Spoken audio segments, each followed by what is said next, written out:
First off, what is a competency interview?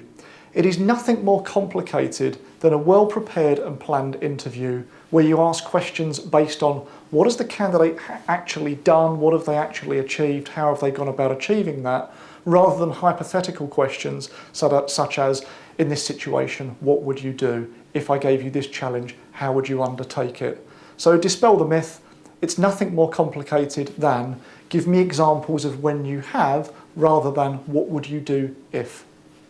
It's all in the planning. It takes time to conduct the first competency interview, but once you've done one, the next time it won't take any time at all. I would recommend committing somewhere between 3 and 4 hours to really planning your competency interview in conjunction with your colleagues to get it right. The key to success in competency interviewing is involving at least 2 other colleagues. One who's perhaps in the sales role or in a similar department division, but somebody else who this individual touches. That could be credit control, it could be accounts, it could be marketing, it could be whatever, but involve somebody else from outside your direct division or department. In terms of the planning, take the job specification and think of somewhere between 5 to 10 key competencies, skills, attributes, qualities that really are required to succeed in this particular role.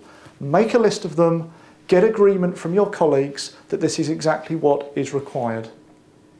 Once you've set the competencies, now think of a really good open interview question which will really tease out the information from the candidates so that you can get the evidence to score each candidate against that competency effectively. Then have a scoring mechanism, either use between 1 and 5 or 1 and 10, and have a grade of what level the candidate has to meet that particular score. So if a candidate meets a very minimum level, that's 1 or 2. If they meet an average level, 3 or 4. And if they really do demonstrate in that interview that they do have that competency, you're then looking at the high scores. So devise the scoring system so that you can then score candidates effectively. And you may want to weight one competency higher than another. How you weight it is to perhaps times it by 1.5 or maybe even 2 for that really important competency that's required in the role. Then when you come to scoring up, you can then tally all of the scores up, including the weighting scores, and you get a number at the bottom that then helps you to compare candidate A against candidate B against candidate C.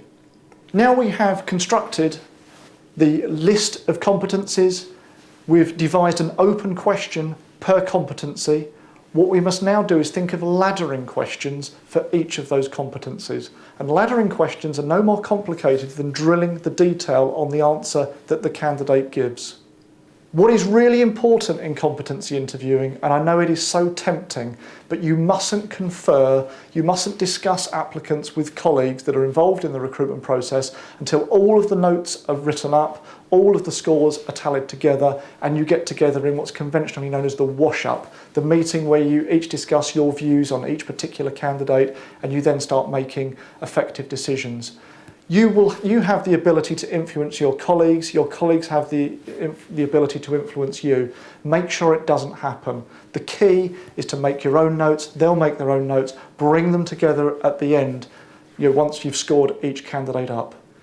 The benefits of competency interviewing are huge. Every candidate will get the same experience, so you don't bias one candidate over another. Also, the candidates that have the interviews with you will enjoy a very structured, planned and prepared interview with your business, and this will make them want to join your organisation.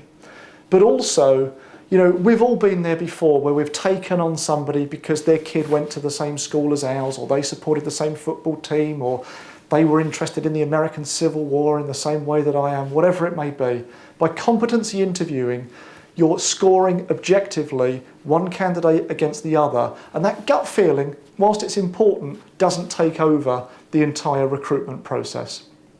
Brian Tracy, the business guru, gives a great bit of advice when he says that an interview should have a 3x3x3 process. That is 3 different interviewers interviewing individually, scoring up, with one of those interviews taking place outside of the office environment.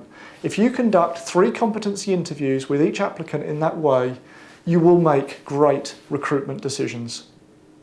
I hope this information has been useful. There is loads of information on our website, including a full guide of how to conduct a competency interview. There's also the competency interview questions that we ask when recruiting our own consultants, and there's also the competencies that we use when recruiting ourselves. So go to the URL that's down below here to download all of that information, and good luck with your competency interviews.